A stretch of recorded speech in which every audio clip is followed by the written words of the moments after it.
ಚರ್ಚೆಯನ್ನ ನಾವು ಅನೇಕ ಬಾರಿ ಮಾಡಿರೋದ್ರಿಂದ ಇವತ್ತಿನ ಚರ್ಚೆಯನ್ನ ಪ್ರಮುಖವಾಗಿ 4 ಹಂತವಾಗಿ ವಿಂಗಡಿಸಿಕೊಂಡು ಪ್ರತ್ಯೇಕವಾಗಿ ಆ ಆಯಾಮದಲ್ಲೇ ಚರ್ಚೆ ಮಾಡೋ ಪ್ರಯತ್ನ. ಮೊದಲನೇದಾಗಿ ದ ಕೇಸ್, ಸೌಜನ್ಯ ಹತ್ಯೆಯಾದ ದಿನ ಏನಾಯ್ತು, ಈ ಪ್ರಕರಣ ದಾಖಲಾಗಿದ್ದು ಹೇಗೆ, ಕೋರ್ಟ್ ನಲ್ಲಿ ಏನೆಲ್ಲ ನಡೀತು ಅನ್ನೋದರ ಆಯಾಮ. ಅದಾದ ನಂತರದಲ್ಲಿ ದಿ ಟ್ವಿಸ್ಟ್, ಇಡೀ ಪ್ರಕರಣದಲ್ಲಿ ಹೊಸದಾಗಿ 4 ಜನರ ಹೆಸರು ಸೇರ್ಪಡೆ, ಅದಾದ ನಂತರದಲ್ಲಿ ಧರ್ಮಕ್ಷೇತ್ರದ ಹೆಸರು ಸೇರ್ಪಡೆ. ಇದು ಯಾಕಾಯ್ತು, ಹೇಗಾಯ್ತು, ಈ ವಾದದಲ್ಲಿ ಹುರುಳಿದೆಯಾ ಅನ್ನೋದು. ಮೂರನೇ ಆಯಾಮ, ಓಪನ್ ವಾರ್ ಆಗೋಯ್ತಾ Soujanya rape and murder case ಅಂತ ಹೇಳಿ. ಸಾಮಾಜಿಕ ಜಾಲತಾಣ, ಪ್ರತಿಭಟನೆಗಳು, ಅಲ್ಲೊಂದಷ್ಟು ಆಯಾಮಗಳು. ಇದಾಗಿದ್ ಹೇಗೆ, ಈ ಬಗ್ಗೆ ಕಡೆದಾಗಿ ಅಸಲಿ ನ್ಯಾಯ ಸಿಗೋದು ಹೇಗೆ, ಹೀಗೆ 4 ಆಯಾಮದಲ್ಲಿ ಚರ್ಚೆ ಮಾಡ್ತಾ ಹೋಗೋಣ. ಮೊದಲನೇದಾಗಿ ವಸಂತ್ ಗಿಳಿಯಾರ್ ಅವರೇ, 13 ವರ್ಷ ಆಗೋಯ್ತು ಸೌಜನ್ಯ ರೇಪ್ ಅಂಡ್ ಮರ್ಡರ್ ಆಗಿ. ಇದೇ ದಿನ ಅಂದ್ರೆ ಅಕ್ಟೋಬರ್ 9ನೇ ತಾರೀಕು ಆ ದಿನ ಏನಾಯ್ತು ಅನ್ನೋದ್ರ ವಿವರವನ್ನ ನಾವು ಆಲ್ರೆಡಿ ಡಿಸ್ಕಸ್ ಮಾಡಿದೀವಿ. ಬಟ್ ಸ್ಟಿಲ್ ಸಂತೋಷ್ ರಾವಿ ಅಲ್ಲಿದ್ದ, ಆತನಿಂದಲೇ ಅತ್ಯಾಚಾರ ಹಾಗೆ ಕೊಲೆ ಆಗಿದ್ದು ಅನ್ನೋದಕ್ಕೆ ಪೂರಕವಾದ ಕತೆ ಏನು, ಅಥವಾ ಇರುವಂತಹ ವಿಚಾರ ಏನು, ಅದನ್ನು ತಿಳಿಸಬಹುದು. ಹರೀಶ್ ಮಡಿವಾಳ ಮತ್ತು ಗೋಪಾಲ್ ಪೂಜಾರಿ ಎನ್ನುವಂತ 2 ವ್ಯಕ್ತಿಗಳನ್ನ ಸಾಕ್ಷಿಯಾಗಿ ಪ್ರಾಸಿಕ್ಯೂಷನ್ ಏನು ಸಿಬಿಐ ಅವರು ಕನ್ಸಿಡರ್ ಮಾಡಿದ್ರು. ಆ 2 ಸಾಕ್ಷಿಗಳು ಆ ಸಂದರ್ಭದಲ್ಲಿ ಸಂತೋಷ್ ರಾವನ್ನ ಅಲ್ಲೇ ಆ ಸಮಯದಲ್ಲೇ ನೋಡಿದ್ರು. ಒಬ್ಬ ಹರೀಶ್ ಮಡಿವಾಳ್ ನೋಡುವಾಗ ಅಲ್ಲಿ ಸೌಜನ್ಯ ಮತ್ತು ಸಂತೋಷ್ ರಾವ್ ಇದ್ರು. ಗೋಪಾಲ್ ಪೂಜಾರಿ ನೋಡುವಾಗ ಸಂತೋಷ್ ರಾವ್ ಮಾತ್ರ ಇದ್ರು. ಹಾಗಾಗಿ ಈ 2 ಸಾಕ್ಷಿಗಳಲ್ಲಿ ಯಾವ ಸಾಕ್ಷಿಗೆ ಹೆಚ್ಚು ವೆಯ್ಟೇಜ್ ಇದೆ ಅನ್ನೋದನ್ನು ಪರಿಗಣಿಸಿ ಅಲ್ಲಿ ಹರೀಶ್ ಮಡಿವಾಳನ ಸಾಕ್ಷಿಯನ್ನ ಪೂರಕವಾಗಿ ಪರಿಗಣಿಸ್ತಾರೆ. ದುರದೃಷ್ಟವಶಾತ್ ಹರೀಶ್ ಮಡಿವಾಳ ಬೈಕ್ ಅಪಘಾತದಲ್ಲಿ ಸಾಕ್ಷಿ ವಿಚಾರಣೆ ಮಾಡ್ಲಿಕ್ಕೆ ಬರ್ಲಿಕ್ಕೆ ಆಗೋದಿಲ್ಲ. ಇದನ್ನ ಮನಗಾಣದೆಯೋ ಅಥವಾ ಇದನ್ನ ಪರಿಗಣಿಸದೆಯೋ ಮೊದಲೊಬ್ಬ ಸಾಕ್ಷಿ ಇದ್ದಲ್ಲ ಗೋಪಾಲ್ ಪೂಜಾರಿಗೆ ಸಮನ್ಸ್ ಕೊಡೋದಿಲ್ಲ. ಒಂದು ವೇಳೆ ಗೋಪಾಲ್ ಪೂಜಾರಿಗೆ ಸಮನ್ಸ್ ಕೊಟ್ಟಿದ್ರೆ ಮೋಹಿತ್ ಕೊಳ್ತಗಿ ಅವರು ವಾದ ಮಾಡ್ತಾರಲ್ಲ, ಅವ್ನು ಬಂದಿರೋದು 12ನೇ ತಾರೀಕು ನಂತರ ಸುಬ್ರಹ್ಮಣ್ಯಕ್ಕೆ ಹೋಗಿ ಅಂತೇಳಿ, ಆ ವಾದ ಪುಷ್ಟಿನೇ ಇರ್ತಾ ಇರಲಿಲ್ಲ.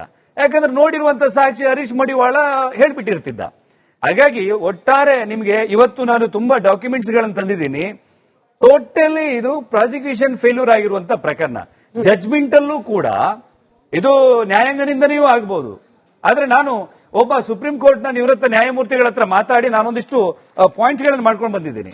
ನಿಮ್ದು 143 ತನಕ ಎಲ್ಲೆಲ್ಲಿ ಜಡ್ಜ್ಮೆಂಟ್ ಅಲ್ಲಿ ಏನೇನು ಸ್ಟೇಟ್ಮೆಂಟ್ ಬಂದಿದೆ ಅನ್ನೋ ಪಾಯಿಂಟ್ಸ್ ಕೂಡ ನನ್ನ ಹತ್ರ ಇದೆ.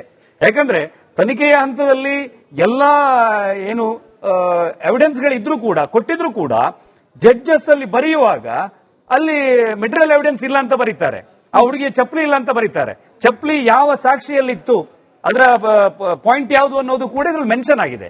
ಅಂದ್ರೆ ಇದರಲ್ಲಿ ಎಲ್ಲಿ ನೆಗ್ಲೆಕ್ಟ್ ಆಗಿರುವಂತದ್ದು. ನಾವು ಬರೀ ಪ್ರಾಸಿಕ್ಯೂಷನ್ ಫೇಲ್ಯೂರ್ ಅಂತ ಬರೀ ಏನು ಪಬ್ಲಿಕ್ ಪ್ರಾಸಿಕ್ಯೂಟರ್ ಮೇಲೆ ಹಾಕ್ತಾ ಇದ್ವಿ. ಒಂದು ಕಡೆ ಜಡ್ಜ್ಮೆಂಟ್ ಅನ್ನ ಓದಿದಾಗ ಅಥವಾ ಪಬ್ಲಿಕ್ ಪ್ರಾಸಿಕ್ಯೂಟರ್ ಅಥವಾ ನಮ್ಮ ಸಿಬಿಐ ಸಿಒಡಿ ಕೊಟ್ಟಿರುವಂತಹ ಚಾರ್ಜ್ ಶೀಟ್ ನಲ್ಲಿ ಉಲ್ಲೇಖಿಸಲ್ಪಟ್ಟಂತ ಸಾಕ್ಷಿಗಳನ್ನ ಕೋರ್ಟಿಗೆ ಸಬ್ಮಿಟ್ ಮಾಡಿದಾಗ ಅದನ್ನು ಯಾಕೆ ಬಹಳ ಗಂಭೀರವಾಗಿ ಪರಿಗಣಿಸಲಿಲ್ಲ ಅನ್ನೋದು ಕೂಡ ಅನುಮಾನ ಕಾಡುತ್ತದೆ. ಸೌಜನ್ಯ ಪ್ರಕರಣದ ಬಗ್ಗೆ ಹೇಳ್ತಾರೆ ಪ್ರಭಾವವನ್ನ ಬೀರಿದ್ರು ಅಂತೇಳಿ. ಹಾಗೆಲ್ಲಾದ್ರೂ ಪ್ರಭಾವವನ್ನ ಬೀರ್ಲಿಕ್ಕೆ ಆ ವ್ಯವಸ್ಥೆ ಶಕ್ತವಾಗಿದ್ರೆ ಒಂದು ಸೆಷನ್ ಕೋರ್ಟ್ ಜಡ್ಜಸ್ ಮೇಲೆ ಪ್ರಭಾವವನ್ನ ಬೀರ್ತಾರೆ.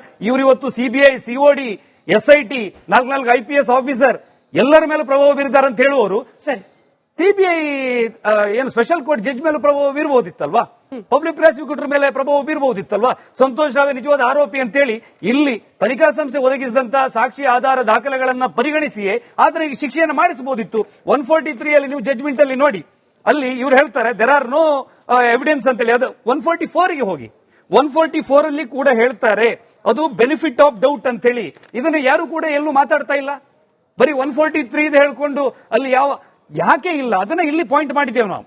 ಯಾಕೆ ಅದನ್ನ ಜಡ್ಜಸ್ ಸೀರಿಯಸ್ ಆಗಿ ಮನಗಾಣಲಿಲ್ಲ ಅಂತ ಹೇಳಿದ್ರೆ ಅವರಿಗೆ ಸರಿಯಾಗಿ ಮನವರಿಕೆ ಮಾಡಿಕೊಡ್ಲಿಲ್ಲ.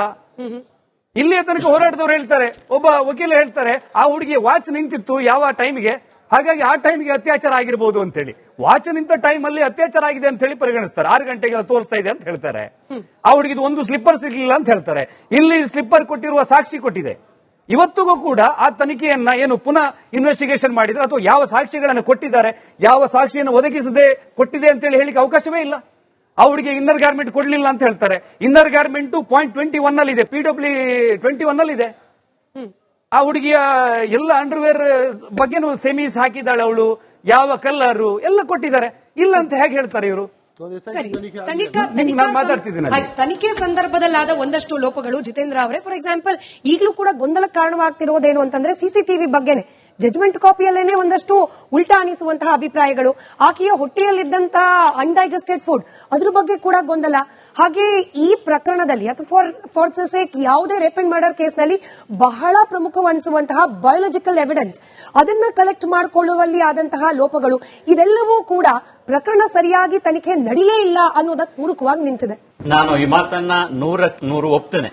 ಯಾಕೆ ಹೇಳಿದ್ರೆ ಒಂದು ಹಂತದಲ್ಲಿ ಟ್ರಯಲಿಂಗ್ ಕೋರ್ಟು, ಈ ಹಂತದಲ್ಲಿ ಪ್ರಾಸಿಕ್ಯೂಷನ್ ವಿಫಲ ಆಗಿದೆ. ಆ ಪ್ರಾಸಿಕ್ಯೂಷನ್ ಏನು ಇವ್ರು ಕೊಡ್ತಾರೋ ಅದನ್ನ ಜಡ್ಜ್ ನೋಡ್ಬೇಕು, ಅವ್ರಿಗೆ ಕಣ್ಣು ಕಾಣುವುದಿಲ್ಲ, ಪೂರ್ವಾಗ್ರಹಗಳಿಲ್ಲ, ಇವ್ರು ಕೊಟ್ಟದ್ದೇ ಸರಿ ಇಲ್ಲ. ಹಾಗಾಗಿ ಆ ತರ ತೀರ್ಪು ಬಂದಿದೆ. ಅದಕ್ಕಿಂತ ಮುಂಚೆ ಮೂಲದಲ್ಲಿ ಸಮಸ್ಯೆ ಇದೆ. ಇದಕ್ಕೆಲ್ಲ ಮೂಲ ಕಾರಣ ಡಾಕ್ಟರ್ ಆದಮ್ ಸಾಹೇಬ್ರವರು ಇಲ್ಲ, ದಿವಂಗತ. ಬಟ್ ಅವರು ಈ ರೀತಿಯಾದಂತಹ ತಪ್ಪುಗಳನ್ನು ಮಾಡಿದ್ದಾರೆ. ಇದಕ್ಕೆ ಕೇವಲ ನಾನು ಇದನ್ನ ಪ್ರತಿಪಾದಿಸುವುದಲ್ಲ. ಇದರಲ್ಲಿ ನಂತರ ಬಂದಂತಹ ಡಾಕ್ಟರ್ ಮಾಬಲ್ ಶೆಟ್ರು ಅವರು ಈ ಕುರಿತಾದಂತಹ ಕೆಲವು ತಜ್ಞರು ಅಂದ್ರೆ ಸಿಬಿಐಯಿಂದ ಅವರನ್ನ ನೇಮಕ ಮಾಡಿದ್ದಾರೆ. ಅವರು ಏನ್ ಹೇಳಿದರೆ ಇದರಲ್ಲಿ ಎಷ್ಟೆಲ್ಲ ತಪ್ಪುಗಳಾಗಿದೆ, ಯಾಕೆ ಅದಾದ್ಮೇಲೆ ಹೊಟ್ಟೆಯಲ್ಲಿ ಅನ್ನ ಇದೆ ಅಂತ ನೀವೊಂದು ಹೇಳಿದ್ರಲ್ಲ, ಆ ತರ ಬರ್ದದ್ದು ಇದು ದೊಡ್ಡ ಒಂದು ಟ್ವಿಸ್ಟ್ ಆಗಿದೆ. ಯಾಕೆ ಹೇಳಿದ್ರೆ ಪ್ರತ್ಯಕ್ಷ ಸಾಕ್ಷಿ ಅವಳ ಸೌಜನ್ಯ ಜೊತೆ ಇಲ್ಲದಂತಹ ಹುಡುಗಿ ಅವಳು ಅವತ್ತು ಏನೂ ತಿಂದಿರ್ಲಿಲ್ಲ ಅಂತ ಹೇಳಿದ್ದಾರೆ. ಇಲ್ಲಿ ಹೊಟ್ಟೆಯಲ್ಲಿ ಏನೋ ಆಹಾರ ಪದಾರ್ಥ ಇದೆ, ಅನ್ಡೈಜ್ ಫುಡ್ ಇದೆ ಅಂತ ಅವರು ಹೇಳಿದ್ದಾರೆ. ಅಂದ್ರೆ ಇದು ನಾವು ಅಲ್ಲ ಪ್ರಕ್ರಿಯೆಯನ್ನು ಅರ್ಥ ಮಾಡ್ಕೊಳ್ಬೇಕು. ಪೋಸ್ಟ್ ಮಾರ್ಟಮ್ ನಲ್ಲಿ ಅದು ಯಾಕೆ ಹೇಳಿದ್ರೆ ಇವರು ಬರೆಯುವುದಲ್ಲ, ಅಲ್ಲಿ ಒಂದು ಇದಿರ್ತದೆ, ಅನ್ಡೈಜೆಸ್ಟ್ ಫುಡ್ ಇದೆಯಾ, ಇವ್ರು ಟಿಕ್ ಮಾಡ್ತಾರೆ. ಆ ಟಿಕ್ ಮಾಡುವುದರಿಂದಾಗಿ ಏನಾಗ್ತದೆ ಅಂದ್ರೆ ಟಿಕ್ ಮಾಡಿದಾರ, ಗೊತ್ತಿಲ್ಲದೆ ಟಿಕ್ ಮಾಡಿದಾರ. ಆ ಆದಮ್ರವ್ರದೊಂದು ಗುಣವೇ ಏನೇ ಅಂತ ಹೇಳಿದ್ರೆ ಅವರ ಆ ರೀತಿ ಮಾಡಿದಂತ ಒಂದು ಅವರ ಪೋಸ್ಟ್ ಮಾರ್ಟಮ್ಗಳನ್ನ 25 ಅದನ್ನು ಸೆಲೆಕ್ಟ್ ಮಾಡಿದ್ದಾರೆ. 25ರಲ್ಲೂ ಕೂಡ ಅವರು ಹೊಟ್ಟೆ ಅನ್ಡೈಜೆಸ್ಟ್ ಫುಡ್ ಇದೆ. ಅಂದ್ರೆ ಅಲ್ಲಿ ನಡೆದಂತಹ ಆ ಏರಿಯಾ ಏನು ಬೆಳ್ತಂಗಡಿ ಸಂಜೆ ಹೊತ್ತಿಗೆ 6 ಗಂಟೆಗೆ ಆದಂತಂತೂ ಅಲ್ಲಿ ಪೋಸ್ಟ್ ಮಾರ್ಟಮ್ ಮಾಡುವುದಿಲ್ಲ ಅಂತ ಹೇಳ್ತಾರೆ. ಅಷ್ಟೊತ್ತಿಗೆ ವಸಂತ ಮಂಗೇರರು ಅಂತ ಆಗ ಹೇಳ್ತಾರೆ, MLA ಮಾಡಬೇಕು, ಎಲ್ಲರ ಒತ್ತಡ, ಯಾಕೆ ಅಲ್ಲಿಗೆ ಯಾಕೆ ಹೋಗುದು, ಇಲ್ಲೇ ಮಾಡಬೇಕು.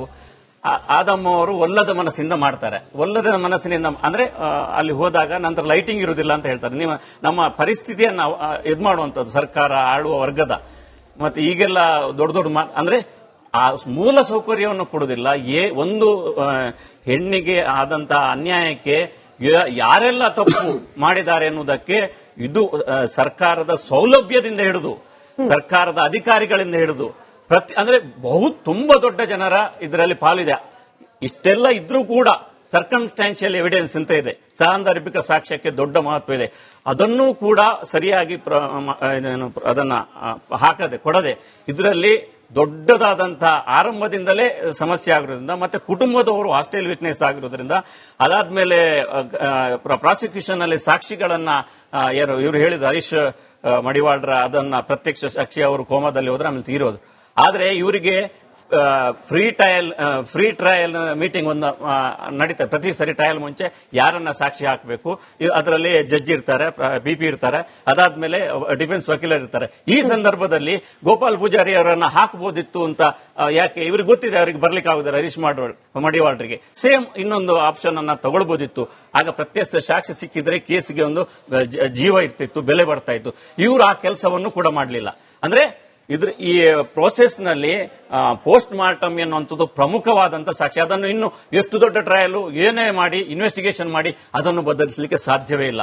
ಅದರ ಮೇಲೆ ಏನಾದ್ರೂ ಆಗಬೇಕು. ಇದು ಪೋಸ್ಟ್ ಮಾರ್ಟಮ್ ಅಲ್ಲಿ ಆದಂತಹ ದೊಡ್ಡ ಪೋಸ್ಟ್ ಮಾರ್ಟಮ್ ಮಾಡುವ ಸಂದರ್ಭದಲ್ಲಿ ಕೇವಲ ಡಾಕ್ಟರ್ ಅದಮ್ ಅವರು ಮಾತ್ರ ಅಲ್ಲ, ರಶ್ಮಿ ಅವರು ಕೂಡ ಇದ್ರು. ಅದರ ವಿಡಿಯೋ ರೆಕಾರ್ಡಿಂಗ್ ಮಾಡ್ಕೊಂಡಿಲ್ಲ ಅನ್ನೋ ಆರೋಪ ಕೂಡ ಇದೆ. ಪೊಲೀಸ್ ಕೇಳ್ತಾರೆ, ಒಂದು ಅತ್ಯಾಚಾರ ಆದಂತ ಸಂದರ್ಭಗಳಲ್ಲಿ ನಿಮಗೆ ಯಾವ ಸಾಕ್ಷಿಗಳು ಬೇಕು ಅಂತ ಹೇಳಿ ಪೊಲೀಸ್ ಅಧಿಕಾರಿ ಗೊತ್ತಿರ್ತದೆ. ಆ ವಿಸರ ಕಲೆಕ್ಟ್ ಮಾಡ್ಲಿಕ್ಕೆ ಹೇಳಿಲ್ಲ ಯೋಗೀಶ್. ಹಾಗಾಗಿ ಅವರು ಆ ಹುಡುಗಿಯ ಬಾಡಿಯನ್ನ ಓಪನ್ ಮಾಡಿ ಒಳಗಡೆ ಇರುವಂತಹ ಆಹಾರ ಪದಾರ್ಥಗಳ ಸ್ಯಾಂಪಲ್ಸ್ ಗಳನ್ನ ಕಲೆಕ್ಟ್ ಮಾಡಲಿಲ್ಲ. ಮಧ್ಯಾಹ್ನ 6 ಗಂಟೆಗೆ ಬಾಡಿ ಸಿಕ್ಕಿದೆ, ಮಧ್ಯಾಹ್ನ ಊಟ ಮಾಡಿರ್ತಾಳೆ ಅನ್ನೋ ಒಂದು ಅಂದಾಜಿನಲ್ಲಿ ಆದಮ್ ಅದಕ್ಕೆ ಟಿಕ್ ಮಾಡಿದ್ದಾರೆ. ಆ ಹುಡುಗಿಯ ಉಗುರುಗಳು, ಆ ಹುಡುಗಿಯ ತಲೆ ಕೂದಲು, ಫ್ಯೂಬಿಕ್ ಹೇರ್ಸ್ ಇದೆಲ್ಲವನ್ನ ಕಲೆಕ್ಟ್ ಮಾಡ್ಕೊಂಡಿದ್ದಾರೆ.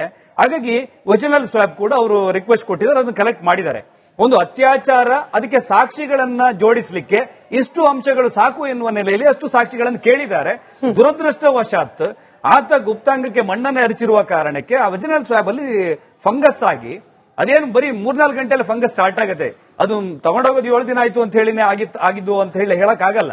ಹಾಗಾಗಿ ಇದರಲ್ಲಿ ಬಹಳ ಆ ಒಂದು ಸಾಕ್ಷಿ, ಒರಿಜಿನಲ್ ಸ್ವಾಬ್ದು ಒಂದು ಸಾಕ್ಷಿ ಅದರಲ್ಲಿ ಫಂಗಲ್ ಇಂದ ಹೋಯ್ತು ಬಿಟ್ರೆ, ನಿಮಗೆ ಕೆಲವು ಅತ್ಯಾಚಾರ ಪ್ರಕರಣದಲ್ಲಿ ಒರಿಜಿನಲ್ ಸ್ವಾಬ್ ಇಲ್ಲದೆಯೂ ಕೂಡ ವಿಟ್ನೆಸ್ ಅಕ್ಯೂಸ್ಡ್ಗೆ ಶಿಕ್ಷೆ ಆಗಿರುವಂತದ್ದು ಇಲ್ವಾ? ಹಾಗಿದ್ರೆ ಪ್ರಕರಣದಲ್ಲಿ